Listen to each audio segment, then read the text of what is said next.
January 14th, 2022. You know what to do. Hit that subscribe button if you haven't.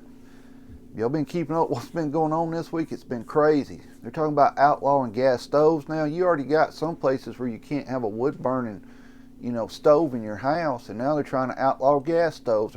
They're wanting you dependent on the electric grid.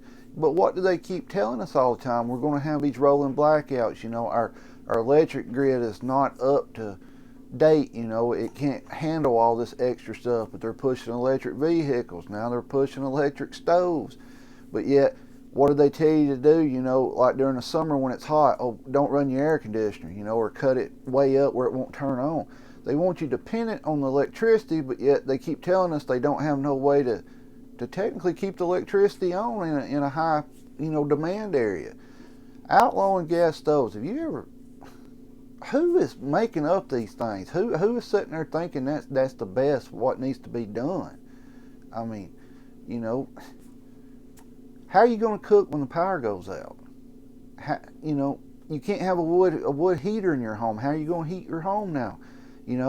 I know in some places they've even outlawed, I'm pretty sure, like the electric, or not electric, but the gas wall heaters, the type we use down here in the South. Some places you're not allowed to have them in your house. They're wanting you 100% dependent on the power grid, but yet they tell us the power grid can't handle the supply and demand now. What's it going to do if everybody has to get rid of their gas stoves and everybody has to go electric? Think about that at Thanksgiving time, Christmas time, Easter time, all these holidays where people cook a lot. Guys, this is government overreach. I mean, it's ridiculous. You got places now, it's outlawed, ARs and things like that. It's just the pistol brace and all this stuff's going. Government overreach is what you're looking at, and people will go along with it.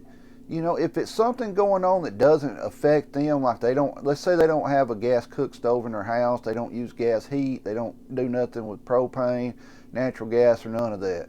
Well, it doesn't affect them. They don't really care what, as long as it's not affecting them right there, they don't care. The type of people I'm talking about.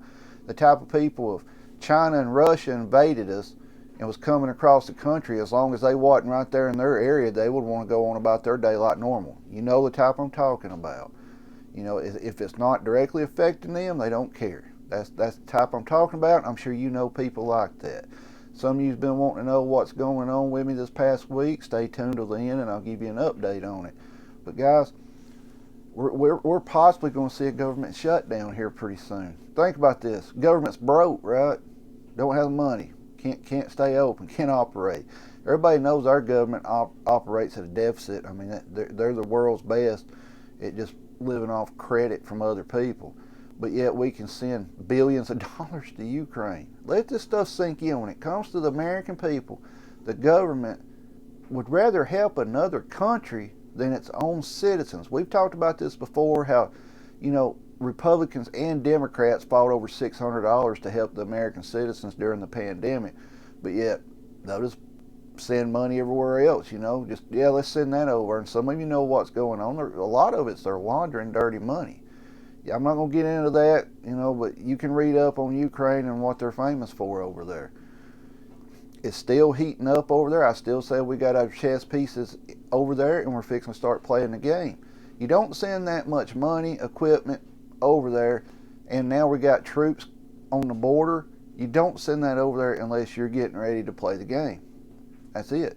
I mean, I'm sure they already know what's going on before we ever know about it. They wouldn't tell us if nuclear warhead was coming over. They wouldn't tell us till there was nothing you could do about it, even if you was in the city where it was going to hit, because it would cause panic. But guys, let me know what you think about this gas cook stove ban. It's ridiculous. I mean, seriously, who comes up with this stuff, sits there and says, well, let's just outlaw that. Let's outlaw wood heaters. Let's outlaw gas stoves. Let's make them dependent on the power grid. But yet our power grid, according to them, it's not up to par. It can't handle high demands.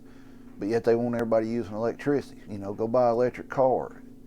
It's crazy. It's crazy. Guys, get prepped up.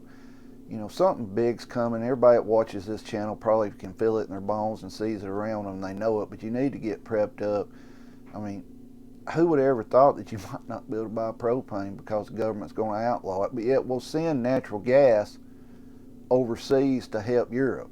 I think that has a lot to do with them wanting to outlaw, natural gas ovens, because they don't have enough to send over there, and they're going to have to take it from the people that uses it. And I've told you, if we're sending that much over there, it's going to cause a shortage here, and it's going to cause the price to rise here, because there's not going to be much here, because we're sending it to these countries that's refusing to buy Russian oil and natural gas. We agreed to furnish all these countries. Guys, let me know what you think. Now, to get what's been going on with me, some of y'all know about 2 weeks ago I got sick, didn't know what was going on. Chest started hurting one morning, I got sick. Well, we treated it like the flu or something like that. This past week, it hit me again out of the blue. I started feeling real bad, no energy, couldn't hardly move around. I get up, I'd get dizzy, no chest pain or nothing, but all my joints were hurting, and congestion, feeling without the congestion, if that makes any sense. I know it sounds strange, but that's what's been going on with me. I've been taking it kind of easy. Yesterday I decided, well, if it's my time to go, I'm going to go the way I want to, which is out in the woods, hunting. I got fortunate enough, we got a deer last night, and of course, I wasn't sure on the shot because the arrow didn't look good to me. So I backed out, went home and ate, and we went back in about 3 hours later. The deer didn't run that far, it did run pretty good bit, about 600 yards, but it was all downhill, and it was a double lung shot. So it just goes to show you how tough them things are. But we recovered it. We got it skinned out, quartered up, and put in the fridge, getting ready to butcher it probably tomorrow or the next day. But we got home, got in bed about 12:30 last night. So, but guys, the health stuff, I'm not sure what it is, to be 100% honest with you. It's just, it's hitting me some days it don't. Some days I feel fine, and other days when I'm feeling fine, I get out and start doing my stuff. I just feel bad. But we're treating it, we're staying hydrated, treating a fever with over-the-counter stuff, things like that. Not sure what it is, but don't worry. If it gets real bad, we'll figure it out. But guys, if you're still watching, hit the subscribe button. Thank you to everybody who's been asking about me. You're kind of caught up on what's been going on this week. I just haven't felt that good again. And we got another deer, so that's good. Our season wraps up, I believe it's February 10th or 12th this year here in Alabama. I'm not sure. But guys, stay safe, get prepped up there. And if you're using propane, if you got a chance and you can go stock up on some of it, I would. Because once we start supplying all these other countries, it's going to cause a shortage here. It's going to cause price to go up. Gas is going up too. We see it in my area. It keeps going up every week. But guys, stay safe, get prepped up. If you're still watching, hit the subscribe button. Keep your head on a swivel. Be aware of your surroundings at all times. You're not safe anywhere in the world anymore. Recent events show us that. You're the only one who can protect yourself and your family. Guys, get prepped up. I know you're tired of me saying it. Most of you probably are prepped up that watches this, but stay safe out there. Do the best you can with what you got, and add to what you got when you can. Stay safe, get prepped.